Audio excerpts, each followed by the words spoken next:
Me deslicé el tirante del sujetador y presioné llamar en la pantalla de mi portátil, esperando que Eduardo estuviera solo en casa. No lo habíamos hecho en mucho tiempo. Era el único chico en línea al que amaba en secreto en la vida real, y el único con el que realmente disfrutaba estar. El único del que no me escondía con mi rostro desfigurado. «Hola, cariño», empecé a decir, pero me detuve a mitad de la frase y grité. Una figura con máscara negra y traje completo estaba sujetando a Ed contra la pared, apuñalándolo. «¡Déjalo, déjalo!», grité entre lágrimas. Al oír mi voz, la figura negra se dio la vuelta. Ed se desplomó en el suelo y el asesino se volvió hacia mí. Su respiración bestial se hizo más pesada hasta convertirse en tos. Estaba paralizada de miedo. El extraño se inclinó sobre el teclado y un mensaje apareció en mi pantalla. «No llamas a la policía, Sophie. Pero no esperé a leer el resto y cerré el portátil de golpe. ¿Cómo sabía el asesino mi nombre? ¿Quién era? Señora, hable. Señora, ¿qué pasó?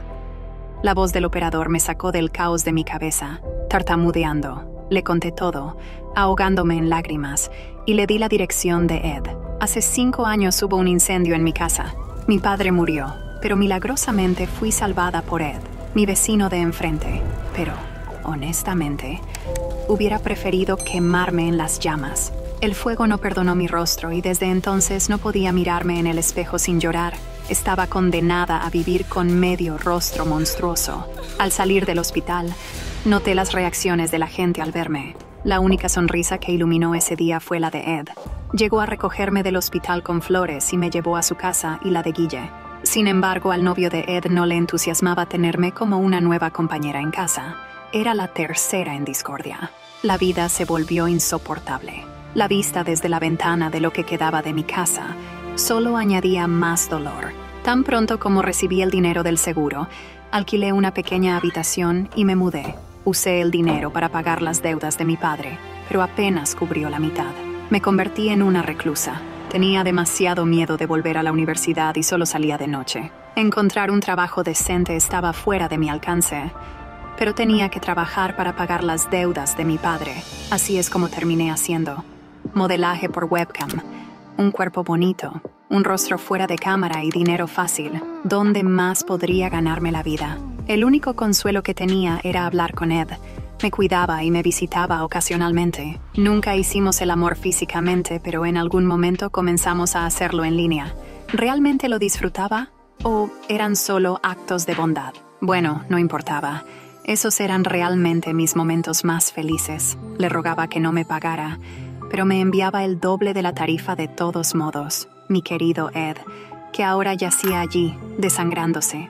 Empecé a llorar de nuevo. Me desperté de mis recuerdos con el sonido de un golpe en la puerta. De repente, pensé que podría ser el asesino. «Señora, abra. Señora, ¿está bien?» El operador probablemente había dado mi dirección a la policía, pero eso no hacía que fuera más fácil. Nunca tenía visitas, excepto las de Ed, pero tenía que dar mi testimonio por su bien. Cuando terminó el interrogatorio, los oficiales me dieron una noticia que casi me hace saltar el corazón. Mi Ed estaba vivo, pero su situación era crítica. Estaba en coma y con ventilación mecánica. Un pensamiento atravesó mi mente. ¿Y si el asesino vuelve por él? Antes de poder compartirlo con los oficiales, sus radios crepitaron. Patrulla 451. El sospechoso está detenido en la escena. Pregunté de quién estaban hablando y me quedé boquiabierta con la respuesta. Hablaban de Guille. ¿Podría haber atacado a Ed después de enterarse de nuestras citas en línea? Los oficiales se ofrecieron a llevarme a un lugar bajo su protección, pero incluso la amenaza a mi vida no podía hacerme vivir con gente. Así que rechacé la oferta. Los policías se despidieron y desaparecieron tras la puerta, llevándose mi portátil para examinarlo. Tenía el video del ataque y todas mis sesiones de webcam. ¿Quién podría querer matarte, Eddie? ¿Fue Guille? ¿O alguien más? Tenía que averiguarlo porque yo podría ser la siguiente. Después de todo, no seguí la orden del asesino y llamé a la policía. Hace solo unas horas vi tus publicaciones desde el bar y estabas feliz. Espera, las publicaciones... Necesitaba revisarlas. Aquí estás abrazando a Guille. Aquí están los dos bebiendo junto a la gramola. Espera un segundo. ¿Quién está contigo? Es tu vecino, Juan, que acaba de salir de prisión. Nuevamente, el exconvicto siempre estaba drogado y le tenías miedo. ¿Por qué estaban juntos en el bar? ¿Qué pasó entre los tres? Necesito hablar con él. Pero primero Ed. Caminando por la calle, sentí como si me estuviera quemando de nuevo. La gente apartaba la mirada y cruzaba al otro lado de la calle. El mundo no había cambiado desde que me escondí en casa. Un policía estaba de guardia fuera de la habitación del hospital. La adrenalina aceleró mis pensamientos. Corrí hacia la sala de enfermeras.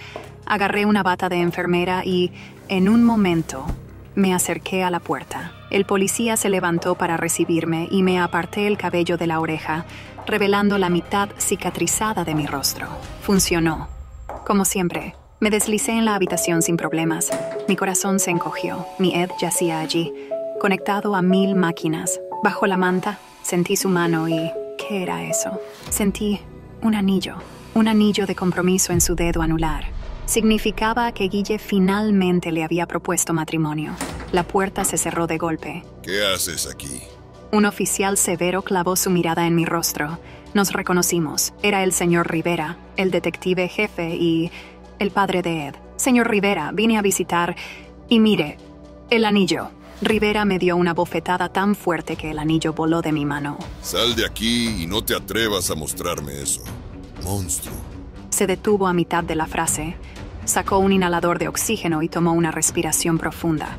Luego, gritando, continuó. Esta depravación es lo que lo llevó a esto. ¡Sal de aquí! Mis piernas me llevaron lejos, lejos del hospital, lejos del policía, pero no iba a detenerme. La respiración pesada y la tos. Eso era lo que mejor recordaba del video. ¿Podría Rivera haber atacado a su hijo por su homofobia? Suena estúpido, pero tal vez ese era su plan. Fingir el ataque y culpar al prometido de su hijo. La cinta amarilla que decía escena del crimen. Estaba en la casa de Ed y Guille, pero necesitaba la de enfrente, donde vivía Juan, y que estaba sobre las cenizas de mi antigua casa. Al gobierno no se le ocurrió nada mejor que construir una choza barata allí, donde todo tipo de personas vivían, hasta que el ex convicto Juan se instaló. Podría haber atacado fácilmente a su vecino por dinero para su próxima dosis.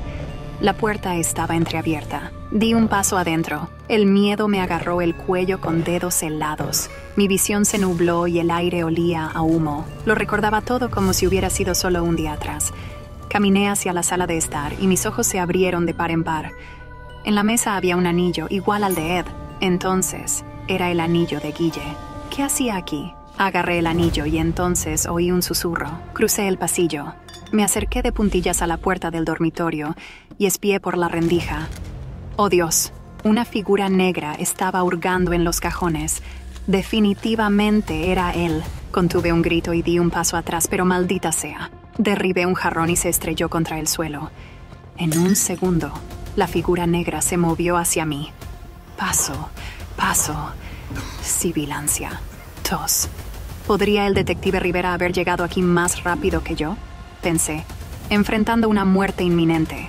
Te lo advertí, dijo la figura con voz áspera. Me quedé helada, incapaz de moverme. El extraño respiró en mi cara, pero no se apresuró a atacar. De repente, oía a alguien entrar.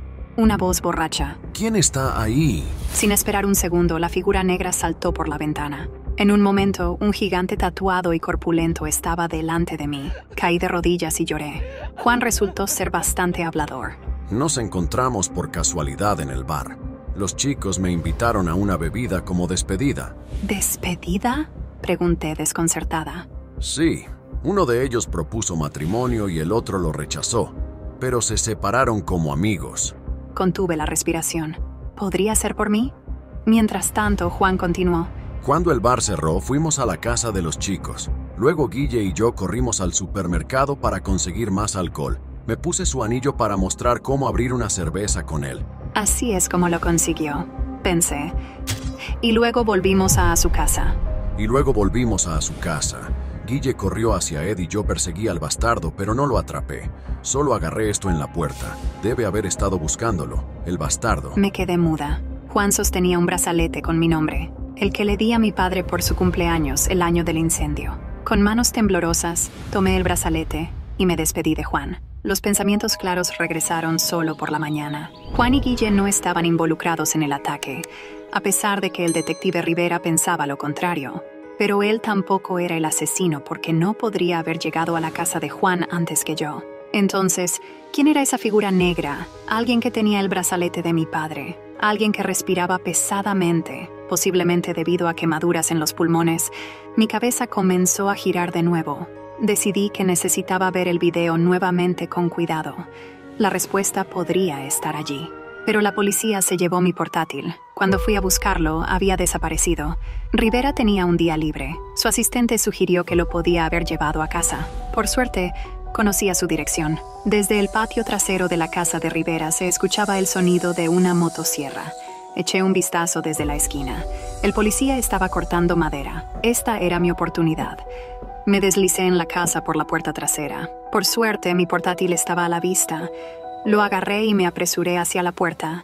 En ese momento, escuché que la motosierra ya no funcionaba. Al momento siguiente, estábamos cara a cara. ¿Tú otra vez? Gruñó Rivera empujándome fuerte.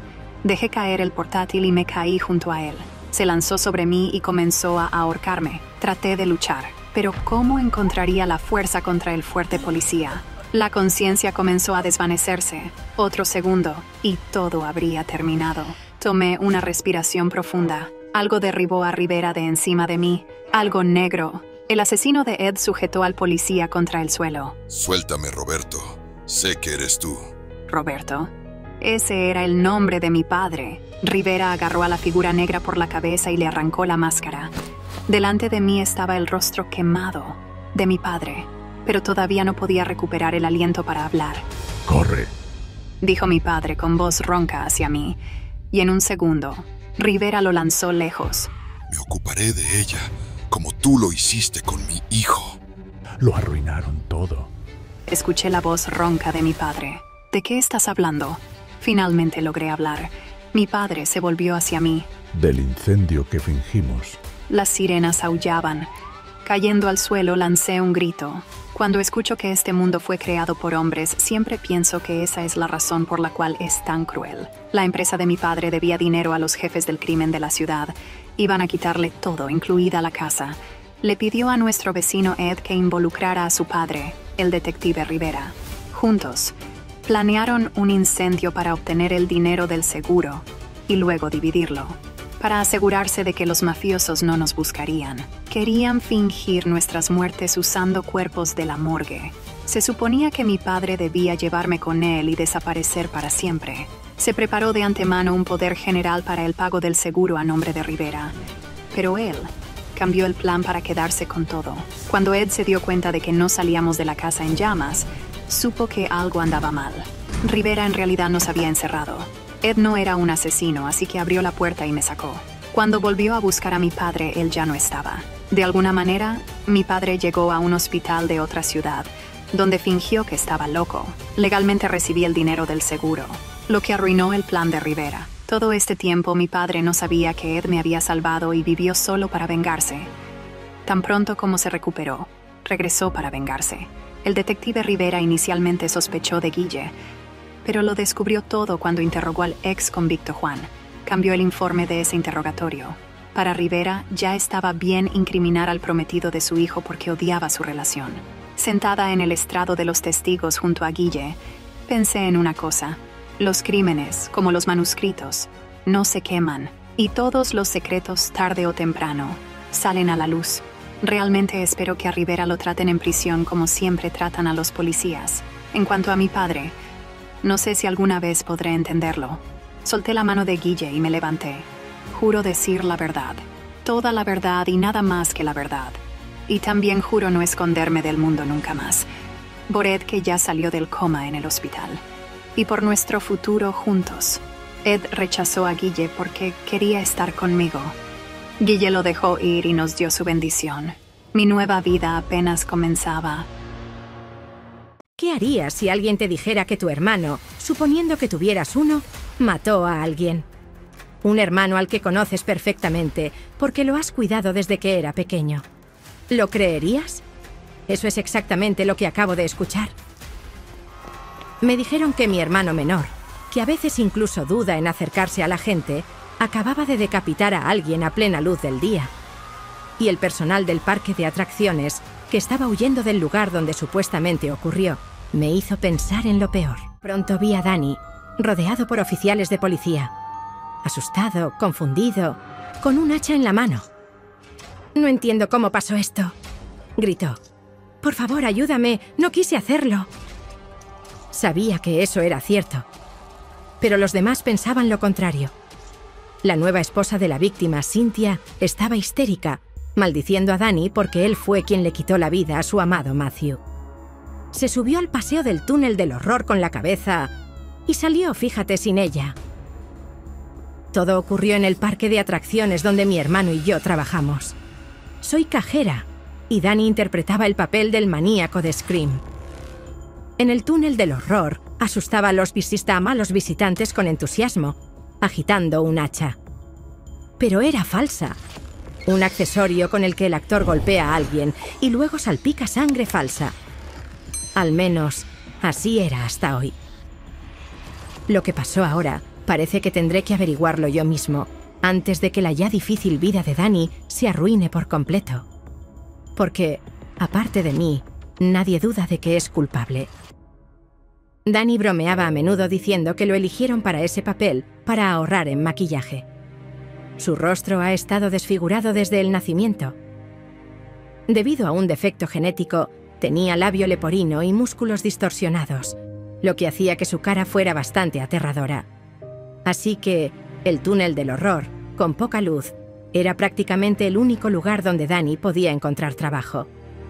También fue en este parque donde una vez se enamoró. De Cynthia. La misma Cynthia que acaba de quedarse viuda. Danny nunca tuvo ilusiones de que tuviera una oportunidad con la rubia y popular bloguera que enloquecía a medio pueblo.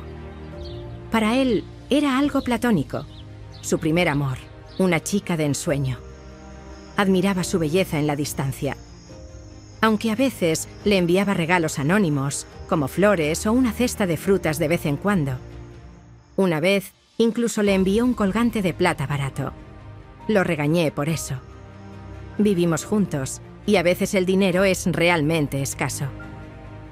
Cynthia estaba halagada por esos regalos secretos, pero una vez, uno de los mensajeros le reveló que eran de ese chico con la cara rara, Danny. Nuestro pueblo es pequeño, todos se conocen, y Danny es único en su tipo. Cynthia, siendo un alma bondadosa, agradeció coquetamente a Danny en las redes sociales por su afecto y le pidió que dejara de enviar regalos porque se iba a casar. Desde entonces, todo el pueblo han estado chismeando sobre los sentimientos de Danny. Matthew, el prometido de Cynthia, la había estado dando largas sin proponerle matrimonio. Él simplemente no la ama, ¿y entiendes? Nunca la amó como yo. Él... Pobre Danny sollozaba en mi hombro. Y yo trataba de consolar a mi hermano lo mejor que podía. Compartía su opinión sobre Matthew, ya que, de hecho, no era el mejor personaje. Un chico arrogante que derrochaba dinero en coches y diversión. Aunque podía permitírselo, siendo cofundador del Matadero, el cual fundó junto con su socio y vendía productos cárnicos con éxito en toda la región. Al día siguiente de la boda, los recién casados vinieron al parque de atracciones. Fue entonces cuando Matthew se subió al carrito de ese paseo en el túnel. Esa noche, los habitantes del pueblo estaban horrorizados, saboreando las noticias y hablando sobre lo que hace el amor no correspondido a las personas. Pero, en primer lugar, Danny no puede mentir. En segundo lugar, ¿cuál es la lógica de todo esto? ¿Por qué haría algo así en público, donde lo atraparían de inmediato? El investigador dijo que Danny tendría que someterse a una evaluación psiquiátrica, afirmando que yo simplemente no quería ver lo obvio, que los celos lo volvieron loco, y el pensamiento lógico no es lo típico en tales casos. Danny y yo perdimos a nuestros padres temprano. Desde que cumplí 18 y él tenía 6, lo he criado yo sola. Y nunca lo he abandonado con problemas. Pero no tengo dinero para un abogado. Así que decidí encontrar al verdadero culpable yo misma. Estoy seguro de que alguien usó a Danny para llevar a cabo su plan asesino. Cuando me permitieron ver a mi hermano, le pregunté si algo extraño había sucedido en los últimos días. Danny parecía aplastado y no quería recordar nada. Seguía culpándose por no notar el cambio cuando tomó el hacha real en lugar de la falsa. Pero luego recordó algo extraño. Cynthia y Matthew vinieron al parque como recién casados. Como regalo de bodas, el parque generalmente cierra por unas horas para que la pareja pueda divertirse. Es una tradición antigua en nuestro parque de atracciones. Los tortolitos se abrazaban y se tomaban de la mano. Danny los vio antes de entrar en el túnel. Pero por alguna razón, Matthew estaba montando solo en el carrito. ¿Por qué Cynthia no se sentó con él? Eso es interesante, pensé. Ahora heredará toda la riqueza de Matthew. Y el asesinato se le atribuirá a su peculiar admirador, locamente enamorado de ella. ¡Qué conveniente! Para hacer que Cynthia hablara conmigo, tuve que amenazarla. Le dije que publicaría un video en las redes sociales de ella vomitando en un carrusel infantil después de beber demasiado con sus amigos. Danny lo había filmado accidentalmente y por alguna razón no había borrado el video. Finalmente, resultó útil. Cuando le pregunté por qué no se subió al carrito con Matthew antes del asesinato, Cynthia dijo que se distrajo por una llamada telefónica extraña en el último momento. Matthew siguió adelante y ella se quedó atrás para contestarla. Un extraño afirmaba tener fotos privadas. Como prueba, le envió una de ellas y exigió $200,000 o publicaría las fotos en las redes sociales. El escándalo es inevitable y Cynthia no puede decírselo a la policía, o esas fotos definitivamente terminarán publicadas. La llamada provenía de un número oculto. Anoté la hora exacta en mi cuaderno. Eran las 11:27. Y para las 11:30, la tragedia ya había ocurrido en el túnel. ¿Podrían estar conectados el chantaje y el asesinato de Matthew? ¿Podría el chantajista realmente saber cuándo llamar para evitar que Cynthia se sentara junto a Matthew para que el hacha golpeara su cuello? Compartí esta teoría con Cynthia y le sugerí un trato. Me dejaría revisar todo en su casa, incluidas las pertenencias personales de Matthew, y no solo encontraría al verdadero asesino, sino que también la ayudaría con el chantajista, incluso si es solo una coincidencia. Ella estuvo de acuerdo. Y entonces recordé todos los programas de detectives que había visto. Primero, revisé el teléfono de Matthew, pero no encontré nada sospechoso. Luego, revisé su portátil. Pero cuando llegué a los mensajes, me encontré con una contraseña. Sin pestañear, Cynthia ingresó rápidamente unos números. Ante mi pregunta silenciosa, dijo: «Lo descubrí hace mucho tiempo. Tenía que vigilar si alguno de sus asuntos se estaba volviendo serio». Mis ojos se abrieron aún más. Cynthia explicó que sabía sobre las aventuras de Matthew desde hacía mucho tiempo, pero estaba segura de que solo la amaba a ella. Así que esperó a que se le pasara. Después de tal honestidad, pensé que Cynthia podría haber organizado el asesinato. Pero, ¿me habría dejado entrar si lo hubiera hecho? Solo si sabía que no había nada que encontrar. El portátil, de hecho, tenía chats con diferentes mujeres. Pero encontré algo bastante inesperado. Una pelea con Carter, el socio de negocios de Matthew. Matthew se burlaba abiertamente de su amigo, diciendo que lo había engañado como a un niño ingenuo y que debería tomarlo como una lección amistosa, demostrando que no estaba listo para los grandes negocios si su socio podía quitarle su parte del dinero en silencio. En respuesta, Carter prometió vengarse y recuperar su dinero. Entonces, ¿podría Carter ser el chantajista? Cynthia maldijo. Solo le interesaban las comunicaciones de Matthew con las mujeres. No le importaba Carter. ¿Pero tenía suficientes motivos para matar a su socio? Esa noche, esperamos juntas la llamada del chantajista. Finalmente, una voz electrónica en el teléfono nos dijo dónde dejar el dinero, recordándonos que contactar con la policía solo lo provocaría. El lugar de entrega era un parque cercano. Llenamos una bolsa con papel cortado, Cynthia lo depositó en el lugar indicado y se fue a casa. Esto se hizo para asegurar que el chantajista no tuviera dudas sobre la seguridad si decidía seguirla. Mientras tanto, yo me senté con mi cámara encendida. cómodamente escondida entre los arbustos. Nadie apareció durante un buen rato. Luego, hubo algún movimiento al principio del callejón. Era un conserje con un uniforme naranja. Estaba empujando un contenedor de basura y recogiendo el contenido de todos los cubos a lo largo del callejón.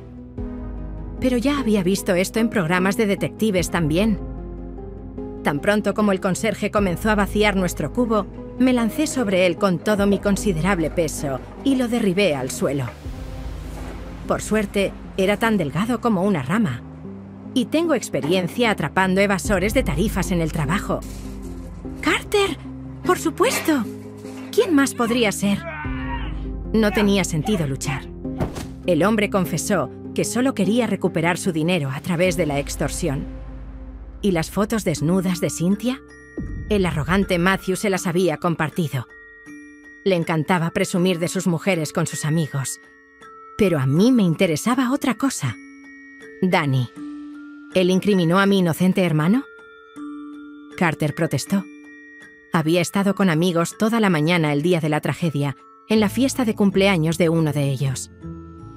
Fue en un café vegano, a una cuadra del parque de diversiones. Y no se había ido. Esto se podría verificar fácilmente con las cámaras. Carter escuchó mi teoría sobre el cambio de hacha y señaló que el asesino tenía que saber exactamente dónde y cuándo estaría Matthew. Y Carter no podría haberlo sabido. No habían hablado desde su pelea. Era cierto. Revisé el teléfono de Matthew. Entonces, ¿mi investigación estaba en un callejón sin salida? ¿O me perdí algo sobre la implicación de Cynthia?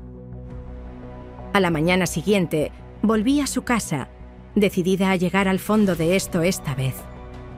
Primero, hice el papel de ángel y la tranquilicé, asegurándole que Carter no la molestaría más porque lo había filmado ayer, y lo amenacé con la policía.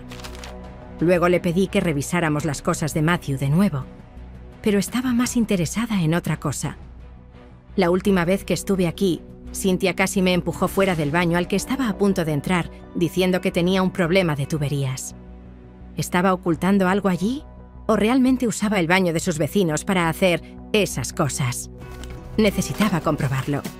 Así que, pidiéndole que me trajera un poco de agua, rápidamente me escabullí por la codiciada puerta. Piensa, mujer, piensa. ¿Dónde esconderías algo importante? Por supuesto, donde nadie quisiera mirar. Volqué la cesta de la ropa sucia y entre los trapos que cayeron encontré... ¡Santo cielo! La hacha falsa. No se había encontrado en la escena del crimen. Pero antes de que pudiera reaccionar, Cynthia irrumpió en el baño. Con un grito, me lancé sobre ella y la agarré por el cuello, tratando de sacarle una confesión. «Cynthia, ¿fuiste tú? ¿Incriminaste a Danny?» Pero la rubia desconcertada tartamudeó. «Me incriminaron a mí, igual que a Danny». Hace unos días, cuando Cynthia regresó a casa por la noche, vio que la cerradura de su puerta había sido forzada. Mientras marcaba el 911, notó el hacha. Inmediatamente entendió de dónde venía y se asustó. ¿Cómo iba a explicar la misteriosa aparición de la evidencia crucial en su casa a la policía? Decidió deshacerse de ella, pero no se le ocurrió cómo. Así que, por el momento, solo escondió el maldito hacha para mejores tiempos. Estaba a punto de expresar mi opinión sobre su nivel de coeficiente intelectual, cuando recibí una llamada del centro de detención. Danny estaba en el hospital. Mi hermano había intentado ahorcarse usando una cuerda hecha con una camiseta rota. No podía perdonarse a sí mismo por haber matado a alguien, incluso si fue un accidente. Nadie tiene permitido entrar en el hospital del centro de detención. Así que la única forma en que podía ayudarlo ahora era apresurarme y sacarlo de allí. Tenía que probar la inocencia de Danny porque no duraría mucho tiempo tras las rejas. Y así volví a poner la casa de Cynthia patas arriba. Ella estaba cerca, insatisfecha, pero probablemente se dio cuenta de que era mejor no interponerse en mi camino en ese momento. Era como un tornado. Regalos de boda, tarjetas, felicitaciones. Después de revisar cada paquete, encontré una carta que, según Cynthia, contenía boletos para el parque de atracciones para ella y Matthew. Era un regalo de la prima de Matthew, Vanessa, una anciana de un pueblo vecino que pocos en la familia recordaban. La carta mencionaba algo sobre el amor eterno y que todo el parque estaría a su disposición. Y la fecha y hora programadas de la primera vuelta. 11:30. Agárrense fuerte para que no pierdan la cabeza en el túnel de los horrores. ¡Qué vulgar cinismo! En un momento, Cynthia, bajo mi guía, ya estaba llamando a la misteriosa Vanessa para preguntarle casualmente si había organizado el asesinato de su sobrino. Pero la persona al otro lado de la línea dijo que Vanessa había estado sufriendo de demencia severa durante 2 años, por lo que probablemente ni siquiera podría recordar la existencia de su primo, y mucho menos enviar un regalo. Por lo tanto, alguien solo usó su nombre. Carter podría no hablar con Matthew por teléfono, pero podría haber enviado esta carta. La dirección de la tía lejana en el sobre no levantaría sospechas, a diferencia de un regalo anónimo. Más aún, confundiría el rastro. Cynthia confirmó que Carter conocía la dirección de la tía Vanessa porque una vez acompañó a Matthew cuando fue a visitarla. Entonces, casi todo encajaba, excepto por la coartada de Carter en el café.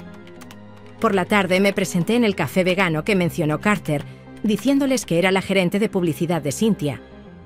Propuse un trueque. El dueño me daba acceso a las cámaras de seguridad del café y Cynthia filmaría un corto allí, aumentando su calificación significativamente, aunque ella aún no sabía sobre esto. Y allí estaba yo, en la trastienda, viendo el video. «Aguanta, Dani. Es mi última esperanza de encontrar pruebas contra Carter. Y por ti, me aferraré con uñas y dientes». Carter con un vaso. Carter abrazando a un amigo. Carter sirviéndose una bebida.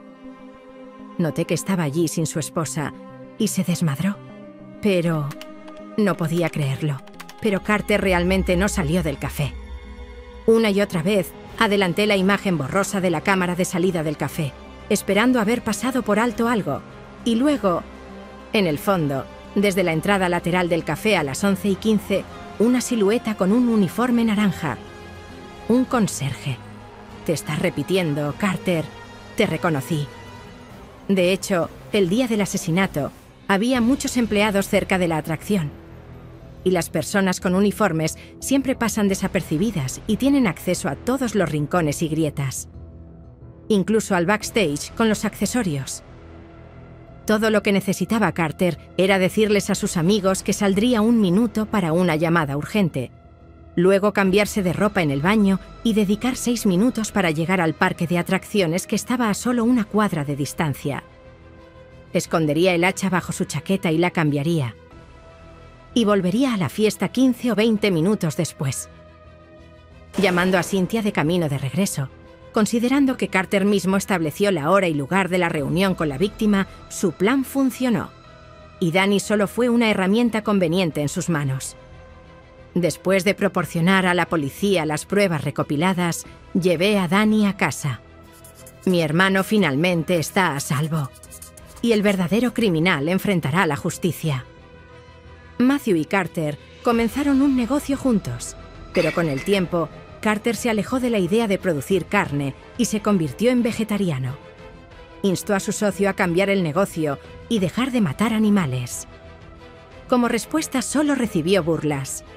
Más tarde, descubrió que Matthew había ampliado en secreto el matadero y recurrido a métodos más baratos y brutales de matanza, decapitando animales. Con el tiempo, se apropió de la parte de Carter, dejándolo sin nada. Destruido, Carter buscó cada vez más consuelo en el fondo de una botella.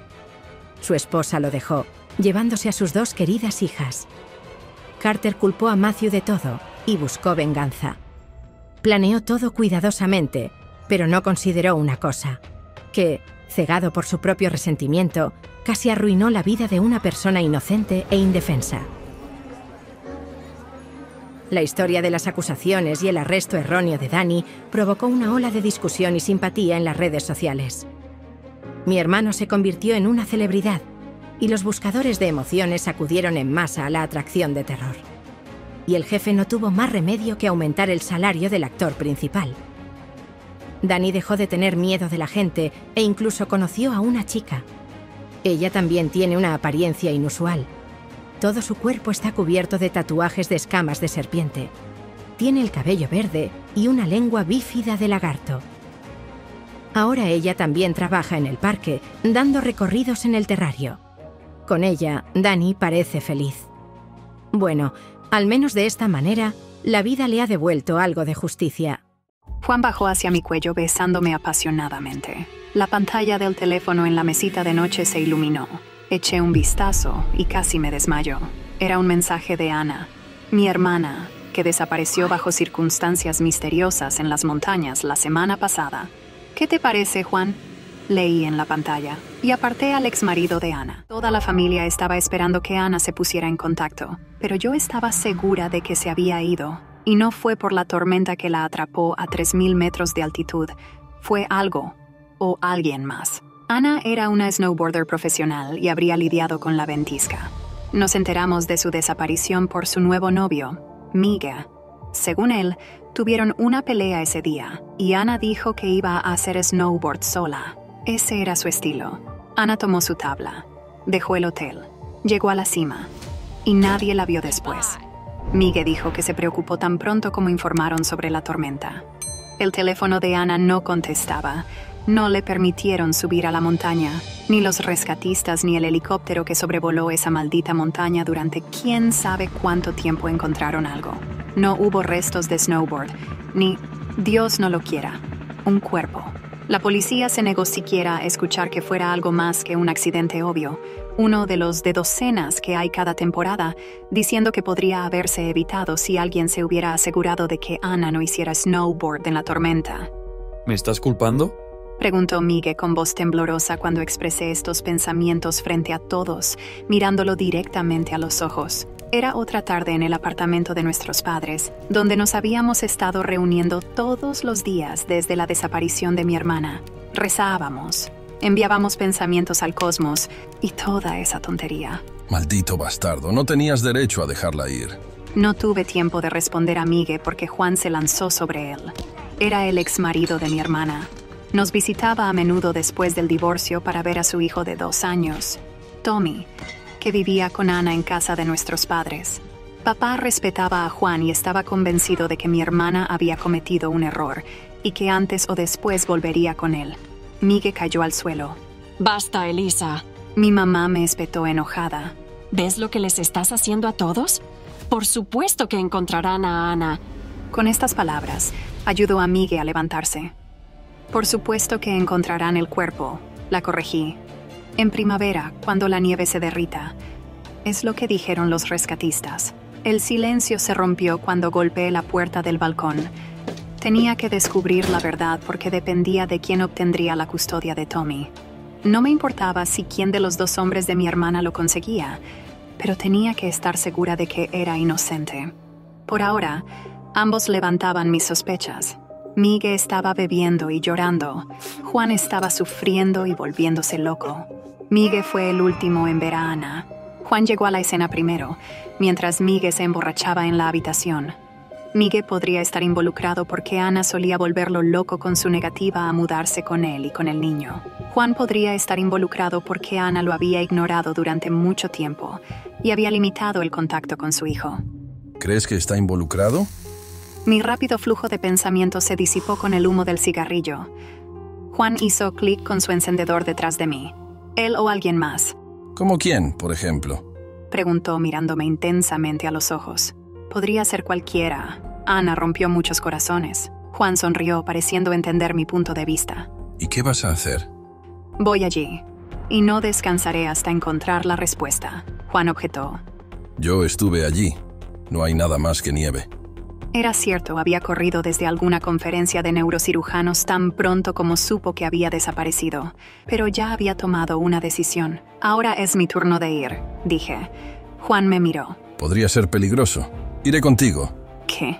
Esto fue una sorpresa. El apuesto Juan, a quien había admirado secretamente desde que Ana lo trajo, que nunca me había tomado en serio y por quien no había tenido ninguna relación hasta los 30, de repente quería ayudarme con la desaparición de mi hermana. ¿Era una trampa o era un objetivo noble por la memoria de su ex esposa? De cualquier manera, no discutí. Era una buena oportunidad para vigilarlo.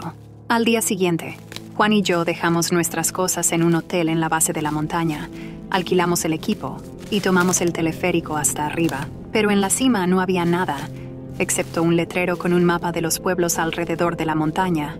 Estábamos a punto de dirigirnos a uno de ellos, Montón, cuando el operador del teleférico anunció otra tormenta y nos ordenó bajar. Por la tarde estábamos bebiendo vino y hablando de lo vacío que se sentía sin Ana. En algún momento nuestros rostros se acercaron y él me besó. Maldita sea, ¿qué estaba haciendo? Me liberé de su abrazo y desaparecí en el baño. Por un lado, siempre me había gustado Juan, pero era el ex de mi hermana y también mi sospechoso. ¿Era esto un acto desesperado de pasión o estaba tratando de confundirme? Bien, Juan, juguemos este juego. Al ver el mensaje en mi pantalla, Juan se quedó helado. Murmuró algo y corrió a su habitación a por su teléfono. Intenté llamar a Ana, pero una voz automatizada dijo que las llamadas entrantes estaban bloqueadas por el titular. Luego mi hermana envió un mensaje de texto diciendo que estaba bien, que todos la estaban molestando y que quería estar sola. También me dio luz verde para estar con Juan. Como tengo ojos en todas partes. Te lo explicaré cuando nos veamos. Ella no respondió de nuevo.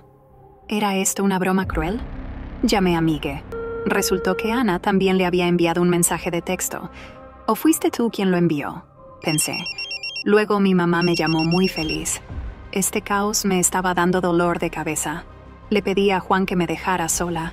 A la mañana siguiente nos dirigimos a casa. No hablamos mucho. Pero no le digas a Ana lo nuestro, ¿de acuerdo? Simplemente asentí con la cabeza, ya que mi mente estaba en otra parte. Cuando regresamos fui directamente a la comisaría de policía. Quería que rastrearan la señal del teléfono. Pero me miraron como si estuviera loca. Tu hermana ya apareció. Deja de jugar a la detective, niña. Tal vez estaba reaccionando de manera exagerada y había una explicación. Después de todo, Ana era del tipo que fácilmente podría irse de viaje. Durante unas semanas, Ana envió mensajes de texto a todos por turnos. Sus redes sociales volvieron a la vida. Había fotos de cafés, paisajes montañosos e incluso selfies. Ana se veía feliz. Sin embargo, no podía quitarme la sensación de que esto era un juego cruel y seguía preguntándome quién lo estaba jugando. Todo cambió con una foto. Estaba segura, 100%, de que el teléfono estaba en manos de otra persona. La foto fue tomada desde una perspectiva en primera persona. Ana estaba acostada en un sofá de hospital con un catéter en el brazo. El pie de foto decía, Día de Donantes como siempre, y mi perfil estaba etiquetado, Maldita sea. Sí, esta era nuestra tradición anual. Pero Ana había sido diagnosticada con VIH hace 6 meses. No podía donar sangre. Nadie lo sabía, excepto yo. Esta información movilizó a la policía. Pronto, obtuve la confirmación de mis sospechas. La última señal fue rastreada hasta nuestro barrio. Los datos tenían un margen de error de medio kilómetro, así que mirando las dos direcciones familiares en el mapa me hice una pregunta. ¿Migue o Juan? Tan pronto como la policía comenzó a moverse, la falsa Ana desapareció de todos los radares. El último mensaje que recibí de su número fue: Tú eres la siguiente, hermana. La policía empezó a demorarse con las órdenes, pero yo no podía esperar. Escribí, sé quién eres, haciéndolo desde el nivel superior del garaje, donde tenía una vista clara de las casas de los 2 hombres de mi hermana. En un momento, un Migue espantado salió disparado de su casa y se fue en su coche. Esta era mi oportunidad. La casa era espeluznante porque Ana estaba en todas partes. Todas sus fotos recientes, esparcidas y pegadas por toda la casa, me hicieron contener las lágrimas. Debajo de las fotos había fechas y pies de foto. Entonces, ¿qué te parece, Juan? 2301.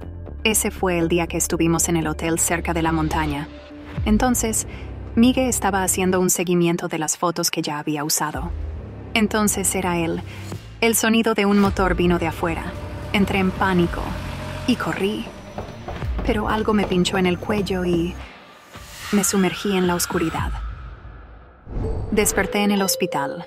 Mi cabeza estaba a punto de estallar. Resultó que Migue me había dejado inconsciente con un tranquilizante. Me ató y planeaba hacer algo malo. Juan llamó a la policía. Resultó que también había estado vigilando la casa de Migue por un tiempo. También encontraron el teléfono de mi hermana allí. Por la tarde estábamos tomando té en la cocina de Juan. Di un sorbo y grité porque el té caliente me quemó los labios. Dejé la taza. El teléfono sonó y Juan, disculpándose, corrió escaleras arriba para iniciar su teleconferencia. Mientras el té se enfriaba, tomé un bolígrafo y comencé a garabatear en un papel. De repente, mis ojos se fijaron en una inscripción dorada en él. Montón. ¿Qué? Ese es el nombre del pueblo al otro lado de la montaña. En un momento ya estaba buscando en Google. Los 5 mejores bares en Montón. Los mejores miradores en Montón. Precios en Montón. Mahon Conferencia de Neurocirujanos en Montón. Ahí estaba. Así fue como Juan llegó al lugar del accidente tan rápido. Hice clic en el enlace, desplacé el sitio web y casi vomité. El doctor Juan Richer, a quien sus colegas llaman en broma el segador, dio una presentación sobre la disección del cerebro de una mujer de 32 años. Dios mío. Ana tenía 32 años. Las letras se difuminaron ante mis ojos. Apenas llegué al baño. Después de vaciar mi estómago, regresé a la cocina y me apoyé contra la ventana, respirando el aire fresco de la tormenta. El relámpago iluminó el cobertizo. ¿Por qué alguien sin una granja necesitaría un cobertizo? Escuché. La reunión estaba en pleno apogeo. Tenía que apresurarme, y la lluvia estaba de mi lado. El cobertizo estaba cerrado con un candado. Al rodearlo vi una ventana y la rompí cortándome el codo. Dentro estaba húmedo y era espeluznante. Mi teléfono estaba casi muerto, así que solo podía usar su pantalla como fuente de luz. Finalmente, mis ojos se acostumbraron a la oscuridad. Una mesa con instrumentos quirúrgicos. Automáticamente tomé el bisturí. Luego vi las siluetas. Muchas siluetas alrededor. Hasta donde podía ver, eran algunos maniquíes que ocupaban casi todo el espacio del cobertizo. Estaban vestidos con ropa femenina y estaban en varias poses. Sentados, agarrándose la cabeza, con los brazos extendidos. Hilos delgados corrían de sus extremidades al techo. Luego, de repente, vislumbré un patrón familiar. Mirando más de cerca, vi el vestido azul de Ana. Me acerqué al maniquí. ¡Maldita sea! Era mi hermana. Sus ojos vidriosos miraban más allá de mí, y su brazo pálido estaba levantado en saludo. Cuando encendí la pantalla de mi teléfono en las otras figuras, vi que todas eran mujeres, con sus cabezas cosidas en la nuca, piel gris muerta, y hilos de marioneta conectados a las vigas del techo. ¡Maldición! Mi teléfono se apagó. ¡Lisa! ¡Maldita sea! Estaba viniendo. Un rayo de luz cortó la oscuridad, y el rostro de Juan apareció en la ventana rota. Inmóvil por el miedo, solo pude pegarme contra la pared para que no me viera. ¿Dónde estás? Si no se me ocurría algo, me convertiría en su nueva marioneta. El candado tintineó cuando fue arrojado. La silueta de Juan, sosteniendo una sierra médica, se paró en la puerta. Se acercó para encender la luz, pero parecía que el relámpago había fundido los fusibles. Juan caminó hacia mí. Lizzie, ¿por qué me das la espalda? ¿Qué estás escondiendo? La mano de Juan aterrizó en mi hombro. Una expresión de confusión en su rostro. Me dio la vuelta y vio una de las muñecas muertas con la que había intercambiado la ropa. ¡Tú! La voz de Juan sacudió las paredes, pero ya estaba empujando entre los cuerpos de las marionetas, corriendo hacia la salida. Juan se movía rápidamente como un depredador y podía escuchar por su respiración que se acercaba más. Cuando el psicópata me agarró del pelo, me di la vuelta y le corté la cara con el bisturí tan fuerte como pude. Retrocedió y aulló. Corrí afuera y cerré la puerta, usando una pala como cerrojo. La bestia estaba atrapada, ya que la ventana era demasiado pequeña para que él escapara. Juan estuvo en Montón y llamó a Ana para hablar, amenazando con que había encontrado una manera de quitarle a su hijo. La interceptó en una moto de nieve, la mató y se llevó su cuerpo con él. Luego disecó públicamente su cerebro. Más tarde resultó que todos los cerebros de sus presentaciones fueron tomados de mujeres que habían desaparecido en un radio de 500 kilómetros durante el año pasado. Embalsamaba sus cuerpos, haciendo una colección de marionetas de aquellas que no lo habían obedecido en vida. Cuando decidí ir a Monton, él ideó este juego con los mensajes, preparó el primero de antemano y logró enviarlo en el momento de nuestra cita, dándole una fuerte coartada. Cuando estaba observando y envié el mensaje, sintió el peligro y envió a Miguel la ubicación desde el teléfono de mi hermana para atraerlo fuera de la casa. Cuando Miguel se fue, Juan iba a dejar el teléfono, pero me vio entrando a escondidas. Juan me dejó inconsciente primero. Luego hizo lo mismo con Miguel, y lo organizó de manera que pareciera que Miguel me había atacado. Miguel usó las fotos con fechas y pies de foto en su propia investigación. Siempre lamentaré la muerte de mi hermana. Ella era una estrella brillante que rompió muchos corazones. Pero cuando sirves como un imán para los hombres, tienes que ser el doble de cuidadosa porque uno de ellos podría ser un maníaco con una mente retorcida. Gracias a Dios, ahora no tengo que preocuparme por el pequeño Tommy, porque yo me ocupo de él. Y he encontrado mi vocación, ya que ahora ayudo a la policía en casos de asesinos en serie. Soy psicóloga criminal.